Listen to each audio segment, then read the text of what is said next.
The first week living in Carlos's apartment was awkward in the way that only two people who barely know each other outside of a work setting can make a shared space feel awkward.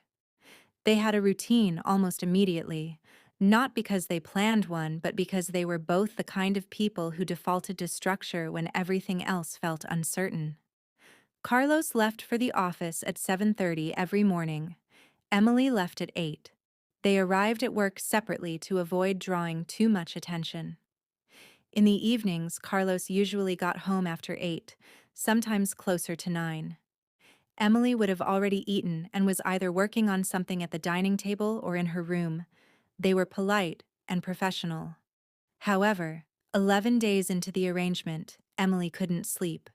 She had been lying in the dark since 10:30, staring at the ceiling with the particular kind of restlessness that has nothing to do with tiredness and everything to do with a mind that won't stop moving. Eventually, she gave up, pulled a sweater over her pajamas, and went to the kitchen to make tea. She didn't expect Carlos to be there. He was sitting at the kitchen island with his jacket off, sleeves rolled up, laptop open in front of him, and a half-eaten sandwich on a plate beside him. He looked up when she walked in, and for a second they both just looked at each other, with the mild surprise of two people who had been successfully avoiding shared spaces and suddenly found themselves in the same one. "I didn't know you were still up," she said. "I just got in," he said, glancing at the microwave clock. It was past midnight. Emily went to the kettle without saying anything else and filled it. She heard him go back to typing. The kitchen was quiet except for the sound of the kettle heating up and the occasional click of his keyboard.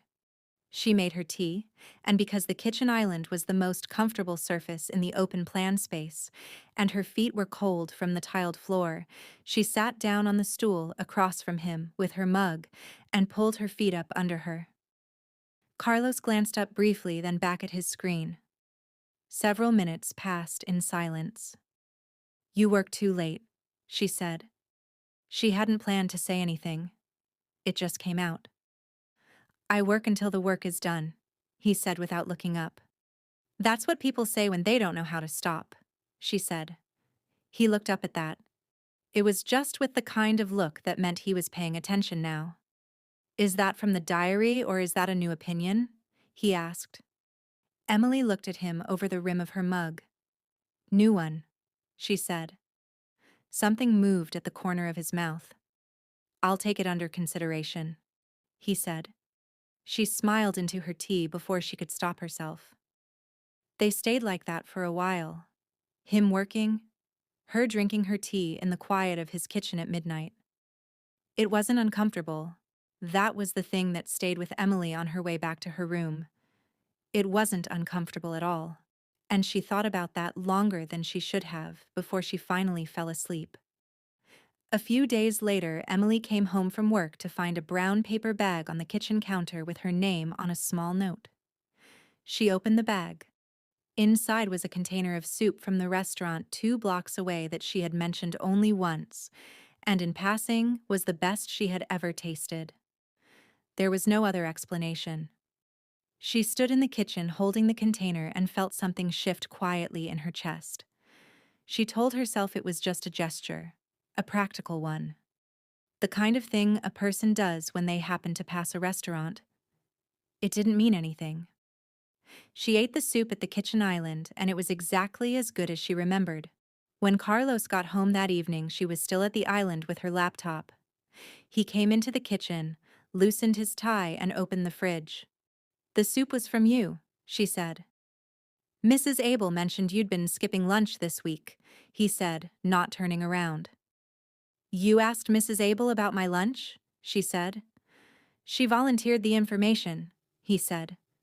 Emily looked at the back of his head. "Thank you," she said. He nodded once, still not turning around. "Don't skip lunch," he said. She looked back at her laptop.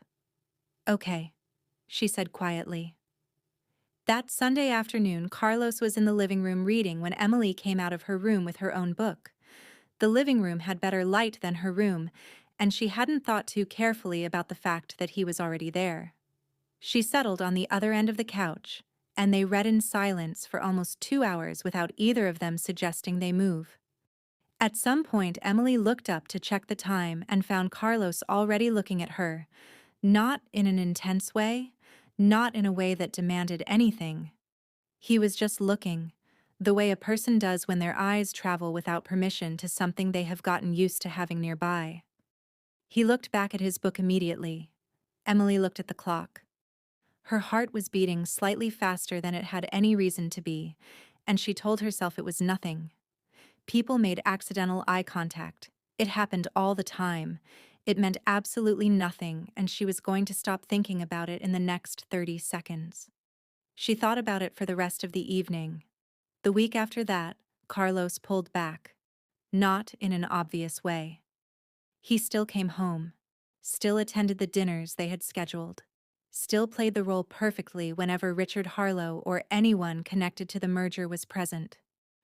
But at home, the quiet kitchen conversations stopped. He stayed in his office later than usual. When they passed each other in the hallway, he was polite and brief in the way he had been that very first week, when everything between them was still stiff and deliberate.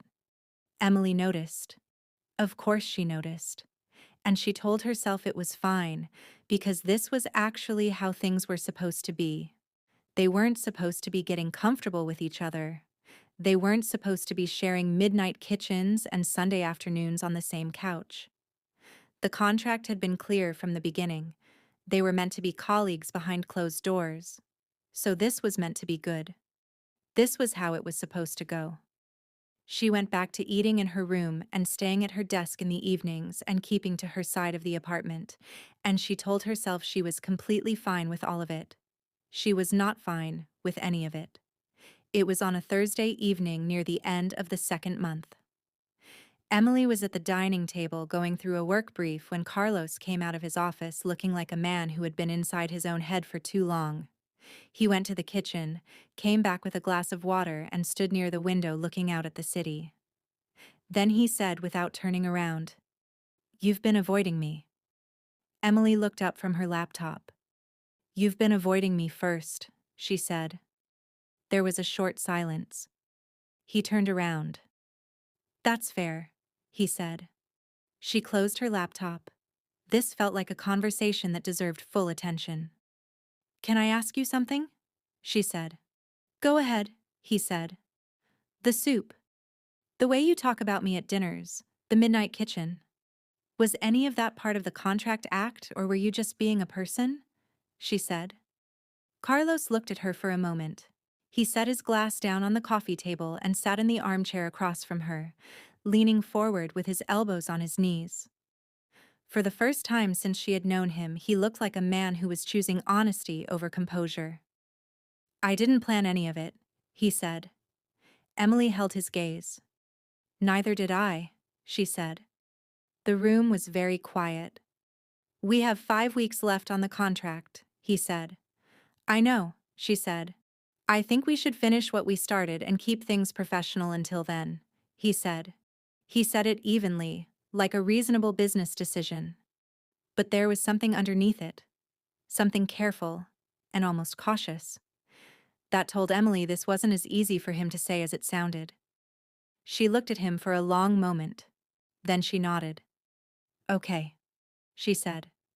He nodded back, picked up his glass, and went back to his office. Emily sat at the table and stared at her laptop without reading a single word on it. Then she closed it, went to her room, and lay on her bed, staring at the ceiling. 5 weeks, she told herself. 5 weeks.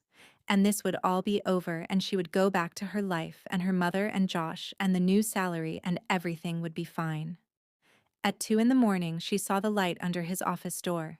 She had gotten up for water and was on her way back to her room when she saw it, that thin line of yellow light cutting across the dark hallway floor.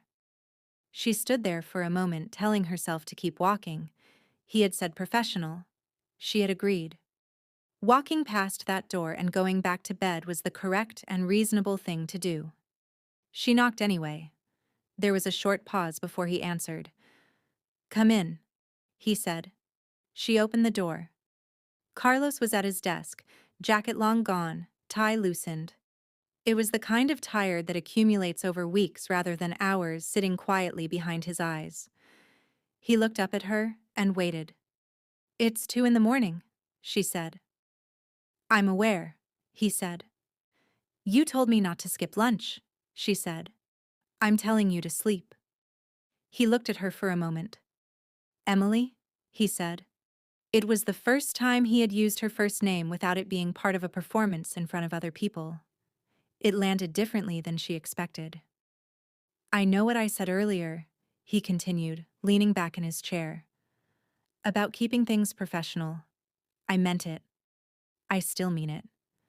But I want you to know that the midnight kitchen and the soup and the Sunday afternoons, none of that was me doing my job.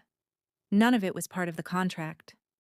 Emily stood in the doorway and said nothing for a moment. "I know," she said finally. "I just needed to hear you say it."